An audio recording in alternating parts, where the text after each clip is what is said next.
নমস্কার বন্ধুরা, আওয়াজ স্টোরিতে তোমাদের সবাইকে স্বাগত জানাই। আজ হচ্ছে 8 মার্চ শনিবার। মোটামুটি আমাদের বাবার বাড়ি ঘোরার লাস্ট দিন আজ। তো সুমন আর বোন এসছে আগরতলা থেকে আমাদের সি অফ করবে বলে। তো লাস্টের দিন বিকেলবেলা সবাই মিলে ভাবলাম যে চলো একটু ঘুরে আসা যাক। বাড়ির পাশেই মনোবনকুল রয়েছে, সেখানে আবার একটা বুদ্ধ মন্দিরও রয়েছে। ওখানে আমার কোনোবারই যাওয়া হয়নি। তো সুমন যেহেতু এবারে গাড়ি নিয়ে বাড়িতে এসছে, তো ভাবলাম সবাই মিলে মাকে নিয়ে বুদ্ধ মন্দিরটা একটুখানি ঘুরে আসি যাওয়ার আগের দিন।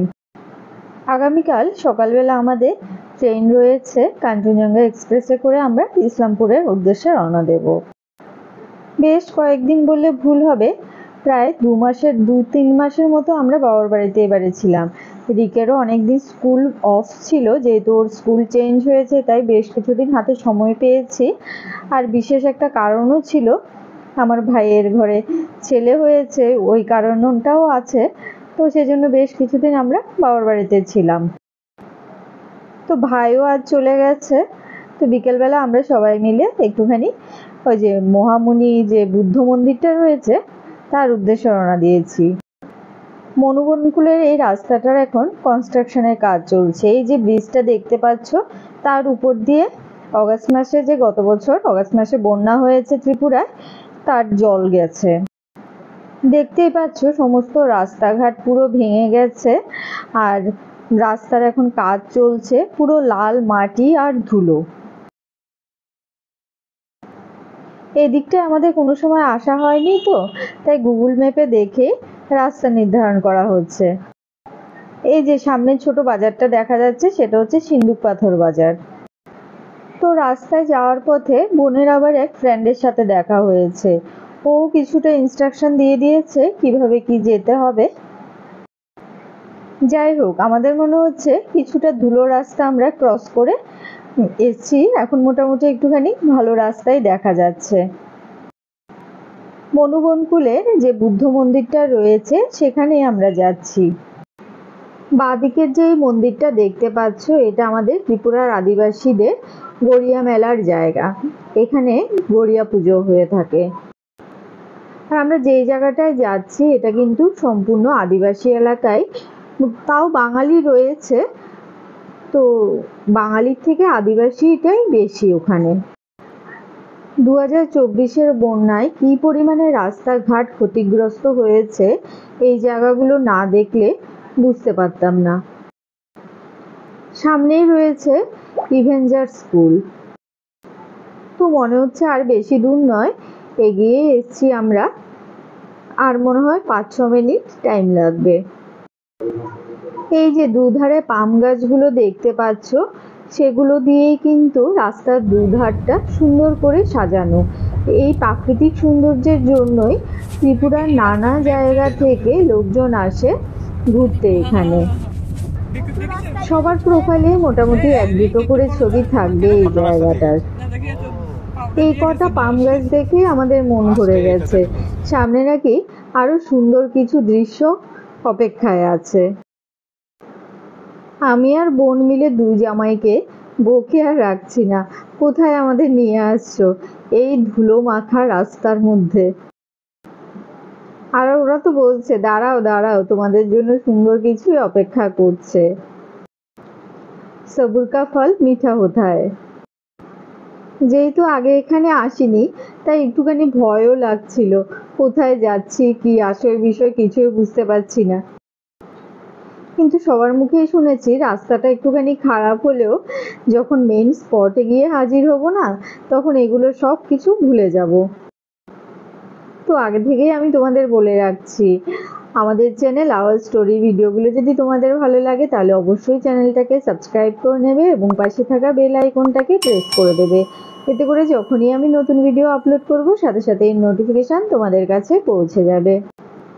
সামনে তো আবারও পাম গাছ দেখতে পাচ্ছি, তাই দেখে মনে আরেকটু আশার আলো উদয় হলো যে হয়তো সুন্দর কিছু দেখার জন্য এগিয়ে যাচ্ছি।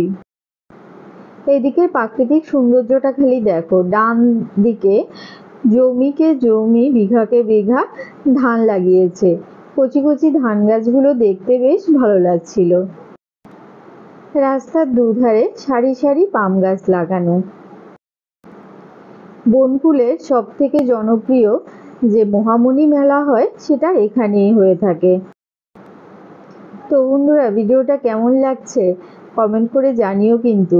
আর আজকের ভিডিওটা যদি তোমাদের ভালো লাগে তাহলে লাইক এবং শেয়ার করতে একদম ভুলো না। আমার তো মনে হচ্ছে আমরা মেন স্পটে পৌঁছে গেছি। ঠিক তাই, কয়েক সেকেন্ড পেরোতেই এত সুন্দর পাম গাছ দুধার দিয়ে দেখে যেন মনে হচ্ছে আমরা দার্জিলিংয়ে আছি। ছোট ছোট টেবিলের উপরে করে এখানকার লোকাল আদিবাসীরাই নানা ধরনের ফাস্টফুড সন্ধেবেলায় বিক্রি করছে। বাইক, স্কুটি, গাড়ি যার যেরকম সাধ্য মতো সুবিধে মতো এখানে কত লোক দেখো ঘুরতে এসছে। আর একটুখানি এগোতে দেখতে পাচ্ছি এখানে কিন্তু আই লাভ মনু বনকুল লেখা আছে। এই জায়গাটাতেই দাঁড়িয়ে সবাই ছবি তোলে।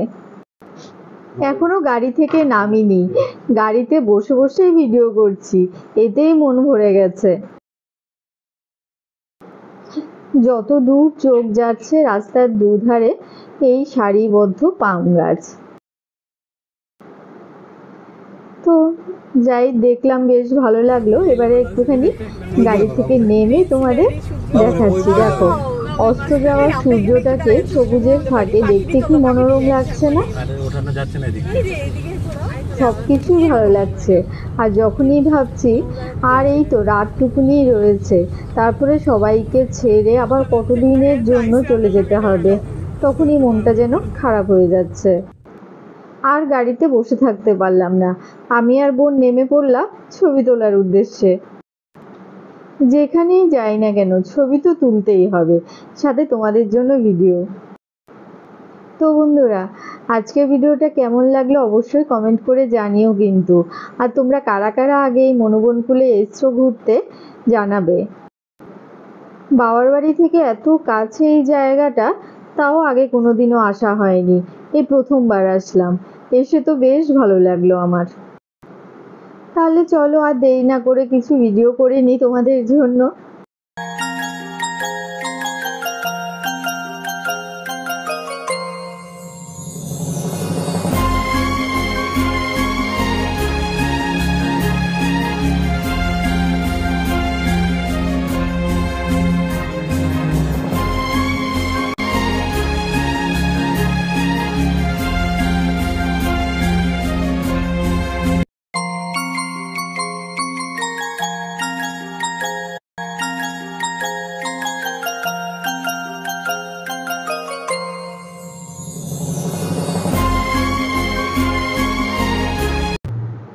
বেশ কিছু ছবি ভিডিও তুলে আমরা এবারে চলে আসলাম মহামণি বুদ্ধ মন্দিরে।